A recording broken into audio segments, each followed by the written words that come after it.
Hello there, you awakening wonders. Obviously it's been an extraordinary and distressing week, and I thank you very much for your support and for questioning the information that you've been presented with. By now you're probably aware that the British government have asked big tech platforms to censor our online content, and that some online platforms have complied with that request. What you may not know is that this happens in the context of the Online Safety Bill, which is a piece of UK legislation that grants sweeping surveillance and censorship powers, and it's a law that has already been passed. I also don't imagine you've heard of the Trusted News Initiative. Now, as is often the case when a word like trusted is used as part of an acronym to describe an unelected body, trust is the last thing you should be offering.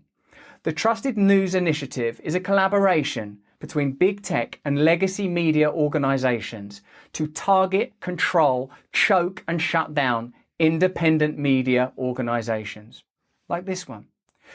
We'll be talking about that on our show on Monday on Rumble. But just to give you an idea of what the TNI is, this is a quote from one of their spokespeople. Because the actual real rivalry now is not between the BBC and CNN globally, it's actually between all trusted news providers and digital platforms. It's clear that these organisations collaborate in constructing narratives, whether that's around the war or the pandemic, and of course there are other examples.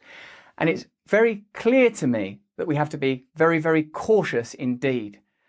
That's why I'm asking you to follow me on Rumble.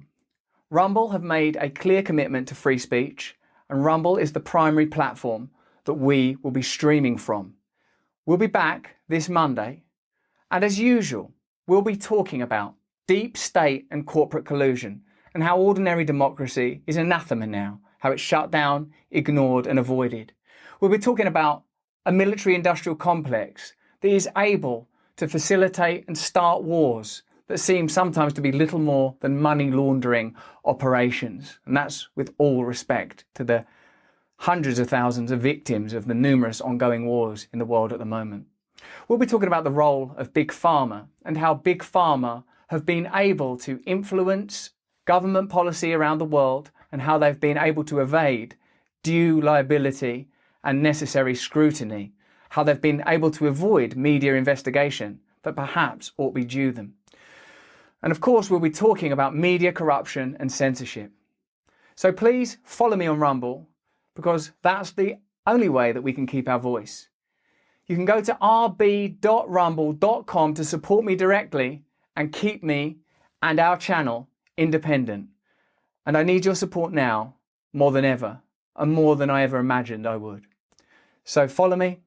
Support our channel if you can, if it's within your means. But more important than any of that is that you please, if you can, stay free.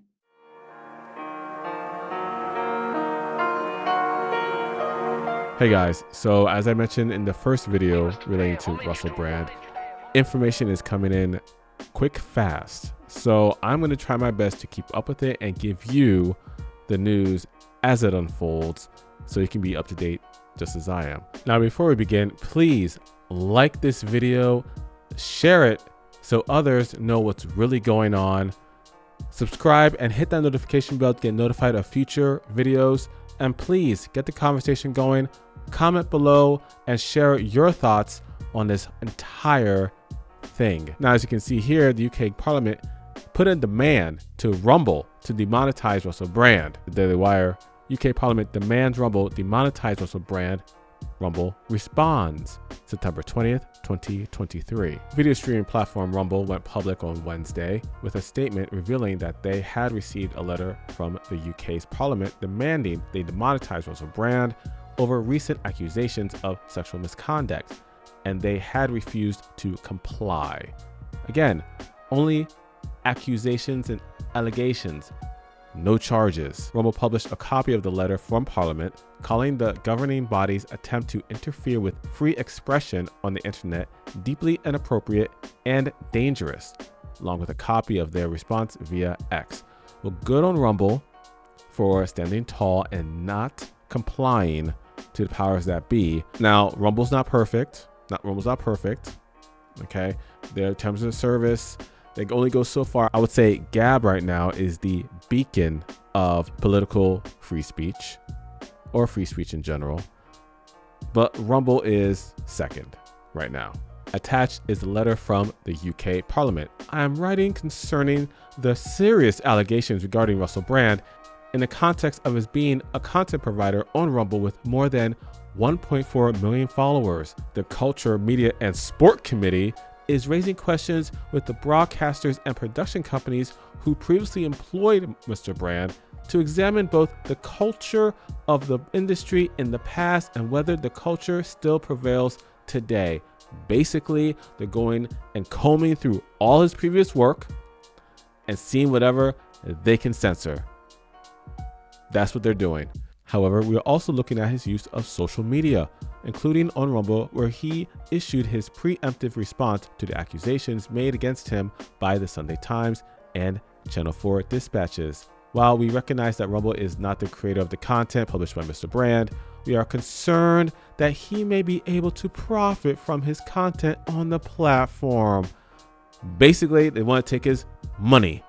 Okay, I made a video previously about first you crush his reputation, then stop his bank. We would be grateful if you could confirm whether Mr. Brand is able to monetize his content, including his videos relating to the serious accusations against him. If so, we would like to know whether Rumble intends to join YouTube in suspending Mr. Brand's ability to earn money on the platform. We would also like to know what Rumble is doing to ensure that creators are not able to use the platform to undermine the welfare of victims of inappropriate and potentially illegal behavior. Sincerely, yours sincerely, Dame Caroline Denidich. Thank you so much. Looking after my well-being. What a bunch of BS this is. Unbelievable. Let's see what Rumble had to say. Today we received an extremely disturbing letter from a committee chair in the UK Parliament. While Rumble obviously deplores sexual assault, rape, and all serious crimes, and believes that both alleged victims and the accused are entitled to a full and serious investigation, it is vital to note that recent allegations against Russell Brand have nothing to do with content on Rumble's platform. Exactly. Just yesterday, YouTube announced that based solely on these media accusations, it was barring Mr. Brand from monetizing his video content. Rumble stands for very different values. We have devoted ourselves to the vital cause of defending a free internet, meaning an internet where no one arbitrarily dictates which ideas can or cannot be heard, or which citizens may or may not be entitled to a platform. We regard it as deeply inappropriate and dangerous that the UK Parliament would attempt to control who is allowed to speak on our platform or to earn a living from doing so. Singling out an individual and demanding his ban is even more disturbing given the absence of any connection between the allegations and his content on Rumble. We don't agree with the behavior of many Rumble creators, but we refuse to penalize them for actions that have nothing to do with our platform. Although it may be politically and socially easier for Rumble to join the cancel culture mob, doing so would be a violation of our company's values and mission. We emphatically reject the UK Parliament's demands. Well, bravo, Rumble. Again, Rumble's not perfect, but I am glad they stood up to the UK in this situation. Now, speaking of the UK, it's getting very dark here, guys. Okay, this is what they're doing right now over there. And just so you know, what happens in the UK eventually trickles over to the US in about 3 to 5 years. But in the climate we're in today, you know it's going to happen a lot faster. The UK passes sweeping new surveillance and censorship measures in the online safety bill. This is something that Russell Brand mentioned in the beginning of this video, September 20th, 2023. The UK has passed its controversial Online Censorship Act known as the Online Safety Bill. The bill, one of the widest sweeping attacks on privacy and free speech in a Western democracy, will become law. The bill seeks to shield internet users, especially youth, from the slingshots of malicious online content. But the bill goes beyond forcing platforms to remove illegal content. It calls upon social media giants to act as custodians, safeguarding users against ill-intent messages, cyberbullying, and explicit material. Well, who dictates that? I wonder. The bill is shrouded in a veil of safetyism and pays only lip service to privacy and free speech rights. We cannot cower from highlighting the bill's overt undertone of censorship, veering into a territory where freedom of speech and privacy might be sacrificed at the altar of digital safety. Michelle Dunland, Technology Secretary, voiced her support for the bill, branding it as an enormous step forward in our mission to make the UK the safest place in the world to be online. Are you kidding me? This is it's laughable. This is laughable. This is a way to silence your voice, my voice. Okay? I'm not in the UK. Some of you might be. I'm not. But it's going to come over here eventually. This is very, very dark. This is not good. Not good at all. Under the proposed law, social media corporations will be forced into swift action, not just for removing volatile content, but also for hindering its emergence. So it's like Minority Report, just, oh, we think thought crimes. We think you're going to do something. We think we're going to post something. We're just going to get you beforehand. We see a pattern, you know, that type of thing. This is what happened right now. Do you see what's happening, folks? You think this bill just happened to go through around the time Russell Brand is getting censored all over the place? UK Parliament now involved, asking Rumble, and they asked TikTok too, mind you. Although I don't think Russell Brand makes money off TikTok, but he has a large following there as well. And then went to TikTok, asking for them to censor Russell Brand. They're going all over the place to make sure Russell Brand is shut down. And do you think it has to do with these allegations? Do you really think so? The bill imbues the government with tremendous power, the capability to demand that online services employ government-approved software to scan through user content, including photos, files, and messages that identify illegal content. Non-compliance can result in severe penalties, such as facing criminal charges. Again, who dictates this? From a free speech and anti-censorship perspective, this legislation is fundamentally disturbing. Critics argue this bill could enhance potential censorship on the pretext of safety. Absolutely, that's what it's doing. The backdoor scanning system poses significant threats. It may be exploited by those with malicious intent, mishandled, which could lead to false positives, resulting in unwarranted accusations of child abuse. These alarming flaws render the online safety bill incompatible with end-to-end encryption, a staple for ensuring user privacy and security and human rights. They are taking away your privacy, UK. They are taking away your privacy. And you know, this whole thing with the parliament, it kind of reminds me of a video I watched around January when they were talking about a different individual. Who was that again? The Times recently reported that schools across the UK are in crisis as the effects of online influencer Andrew Tate's vile misogyny infiltrates our classrooms and society. Teachers are now having to develop their own resources to re-educate boys who are being brainwashed online by his deeply toxic messaging. The Prime Minister has been too slow to recognise this damage this is causing. What has he done? What is his government doing to tackle this misogyny, this incel culture and the radicalisation of young men in this country? And will he commit to giving teachers the resources that they need to address this problem head on? Mr. Speaker, with regard to funding, we announced in the autumn statement £2 billion of extra funding for our schools. But I'm also proud that this government has introduced the world-leading, world-first online safety bill, which specifically improves protections for children and puts very strict obligations and penalties on tech companies for enforcing them. And you think this is a coincidence? It's all there in your face. Most of you see it. Some of you are still kind of like, I don't know. I was there once, a while back. It takes time, okay? Just stay with it. Stay with us. We'll get you through it. Comment below, people who are watching, people who are listening, comment below. Help people who don't understand what's going on see what's going on, okay?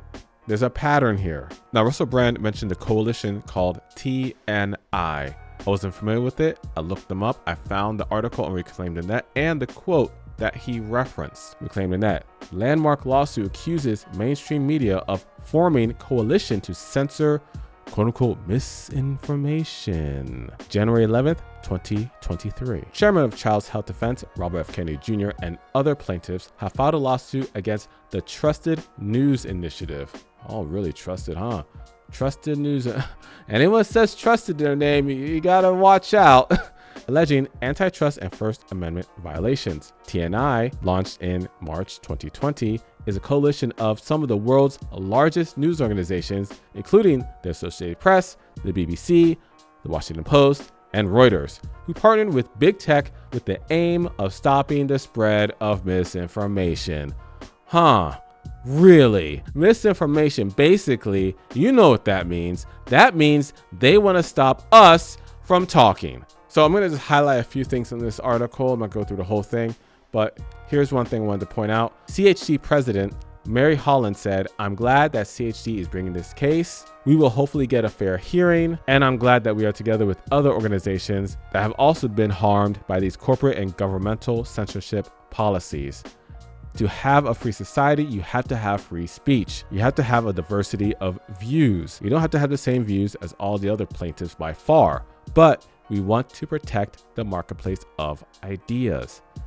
If, in fact, the government and the corporations they collaborate with can engage in censorship and propaganda nonstop, and there are no alternative voices, democracy is dead." The lawsuit notes that there are two categories of TNI members: legacy news organizations and big tech platforms. The TNI exists to, in its own words, choke off or stamp out online news reporting that the TNI or any of its members peremptorily deems misinformation, the lawsuit states. TNI members have targeted and suppressed completely accurate online reporting by non-mainstream news publishers concerning both COVID-19 on matters including treatments, immunity, lab leaks, vax injury, and lockdown mandates, and U.S. elections, such as the Hunter Biden laptop story. It adds, by their own admission, members of the TNI have agreed to work together, and have in fact worked together, to exclude from the world's dominant internet platforms rival news publishers who engage in reporting that challenges and competes with TNI members, reporting on certain issues related to COVID-19 and US politics. And here's a quote that Russell Brand mentioned in his clip: "Because actually the real rivalry now is not between, for example, the BBC and CNN globally. It's actually between all trusted news providers and a tidal wave of unchecked reporting that's being piped out mainly through digital platforms. That's the real competition now in the digital media world." Exactly. The lawsuit explains plaintiffs are among the many victims of the TNI's agreement and its group boycott. Plaintiffs are online news publishers who, as a result of TNI's group boycott, have been censored, demonetized, demoted, throttled, shadow banned, and or excluded entirely from platforms like Facebook, YouTube, Twitter, and Instagram. Explaining how TNI acts as a global media monopoly, Holland said, "They couch what they're doing. Their conspiracy to suppress independent media, i.e. the voices of dissent about election information and COVID information, as the need to preserve the trust of the people and upgrade the trust. By censoring independent voices, what they're doing is economic suppression. Antitrust is against trust, it's against monopolies, and what the TNI has done is essentially create a global media monopoly in the English language." Now, I've already mentioned in my last video that I believe this is an op, and you can tell that other people are scared, like Howard Stern. I made a video about that recently. He knows he's on the list. I do not believe these accusations are valid. Now, some people will say, well, they've done other research, defamation lawsuits, they're more strict with defamation in the UK than the US. My counter to that argument is, do you really think that the machine that's pushing this on Russell Brand cares if Russell Brand files the defamation lawsuit and wins? Do you think they care? Do you think they care if the person Russell Brand is suing loses? Do you think they care? Again, the lie circulates a lot faster than the truth. And once the truth catches up, people will be already moving on to another story. And when they think of people like Russell Brand, the first thing that'll come to mind is the lie. Well, that's the end of this video. Please, if you haven't already, hit that like button to let me know that you want me to make more videos like this.